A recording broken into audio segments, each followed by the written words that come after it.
Bonjour et bienvenue dans cette nouvelle review de Elizeu Samurai.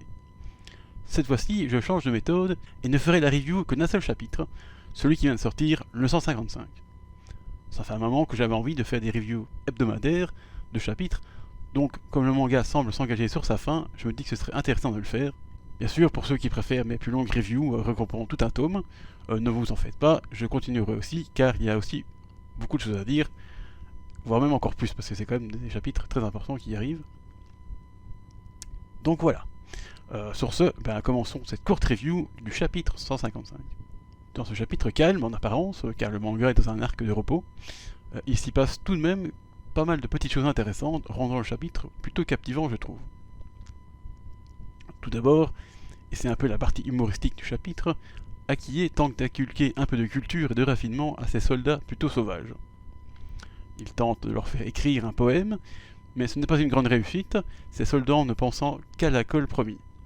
C'est donc amusant de voir comment Akiye arrive à gérer ses soldats bourrus avec sa force de caractère et sa puissance à l'arc à flèche, car après ses poèmes à base de massacrer, apparemment leur inspiration c'était massacrer, donc on voit tout de suite l'état d'esprit des soldats. Donc ces derniers se lancent dans une mortelle bataille de cailloux, qu'Akiye arrive cependant à stopper grâce à des tirs multiples de flèches plutôt impressionnants, qui calment bien vite ses soldats. Donc nous on fait des batailles de boucles de neige, à l'époque ils faisaient des batailles de cailloux. C'était quand même un peu plus violent. D'ailleurs dans le manga on manque qu'il y a quand même 20 blessés graves, alors qu'ils se battent même pas contre les forces des Shigaga. C'est quand même cocasse. Mais en même temps, avec ce moment humoristique, Yusei Matsui n'oublie cependant pas de nous cultiver, nous aussi lecteurs, avec cette introduction au jeu de la poésie au bord de l'eau. C'est encore très bref, pour ne pas lire le récit, comme d'habitude, avec Yusei Matsui, mais c'est toujours agréable d'apprendre quelque chose en lisant ce manga. Des petits jeux que faisait la noblesse dans le Japon médiéval.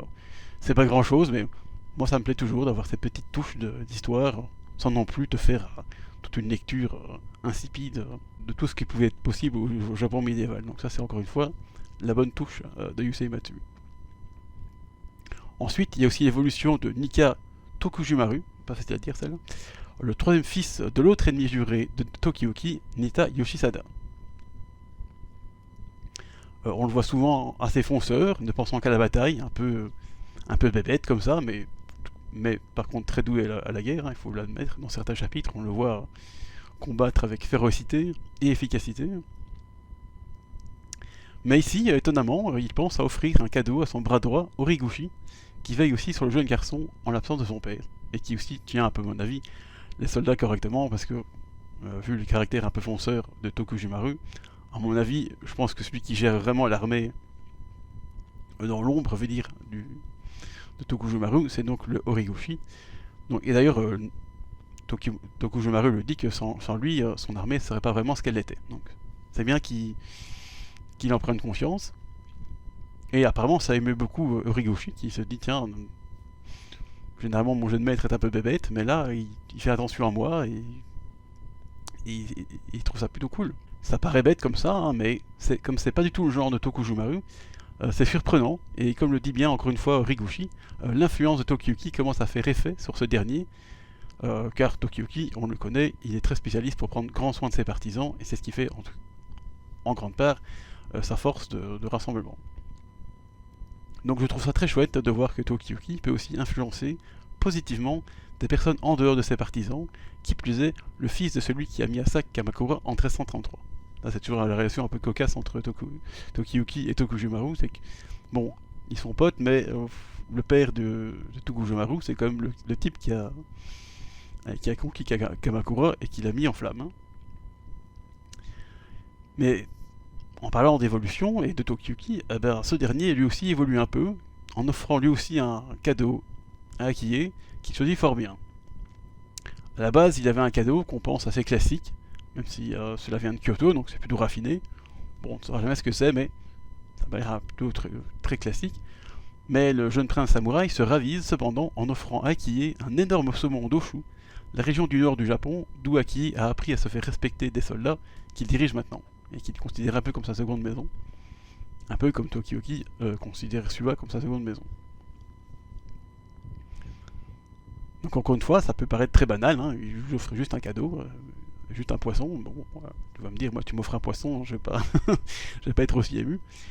Mais là derrière, il a été fait en conséquence avec sa mémoire, de son expérience personnelle. Quand ces insaisissables, par exemple, vont faire un poisson pêché à Kamakura, alors que Tokiyuki était exilé à Suwa. Donc ça c'est assez tôt dans le manga. Hein, les insaisissables partent à Kamakura malgré tous les ennemis qui sont sur le chemin et ramènent un poisson pêché à Kamakura pour ragaillardir Tokiyuki, qui est un peu triste d'avoir perdu sa ville chérie. Du coup, Tokiyuki a compris que ce saumon, rappelant à Akie sa seconde maison, lui ferait bien plus plaisir qu'une breloque chic de la capitale. Et d'ailleurs, Akie le dit bien, que Tokiyuki a bien compris que bon, les trucs chics, on voit que Akie, il aime bien les trucs chics, il aime bien être resplendissant et tout ça, mais au fond de lui, je pense qu'il a préféré largement ce poisson, bon, qui est un plaisir bref, hein.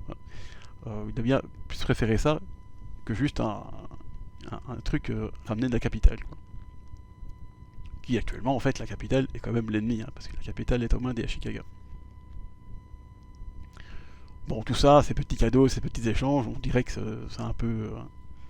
ça ne sert pas à grand chose, surtout pour la bataille à venir, mais en fait non, parce qu'elle cessera bien indirectement, car ainsi les liens sont resserrés entre les soldats, et une armée cohérente avec des liens forts est toujours bien plus efficace. Surtout quand il faudra faire face à Morohanao, qui lui est d'une efficacité assez incroyable. Pour terminer, avant ces frivolités, une stratégie s'est mise en place pour bien s'ancrer dans la région, autrefois détenue par la famille Kusunoki.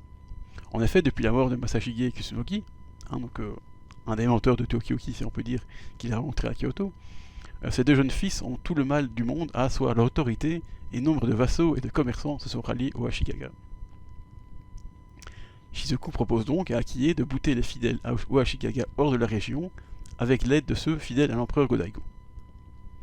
C'est assez malin, car en plus d'avoir une base arrière près de la capitale, cela pousserait aussi Morohanao à devoir encore plus se démultiplier pour contre-attaquer, et ainsi ça l'affaiblirait, parce que du coup il a s'occuper du bras droit de Akie qui est sur un mont escarpé, en train d'attirer tous les Shigaga à lui, puis de tenir aussi l'ancienne position qu'avait Akie, plus encore venir contre-attaquer là où l'armée d'Akie se trouve actuellement. Donc ça fait quand même beaucoup de fronts, et au plus c'est un front, au plus tu affaiblis l'armée. Donc c'est une bonne idée, je trouve. Du coup, on voit que Shizuku a vraiment bien étudié la stratégie, et que c'est devenu vraiment un excellent stratège, et Akie, qui est pourtant pas facile à convaincre, accepte tout à fait cette stratégie, et donc il va faire une réunion après avec ses généraux pour appliquer cette stratégie. Voilà, c'est déjà donc tout pour cette review du chapitre 155. Hein, un chapitre calme avant la tempête, mais ponctué de petites choses intéressantes qui font évoluer quelques personnages. Pour la suite, hein, donc le 156, il faudra attendre le 12 mai, car en raison de la semaine de congé appelée Golden Week au Japon, il n'y aura pas de chapitre la semaine prochaine. Et là-dessus, je vais vous dire au revoir.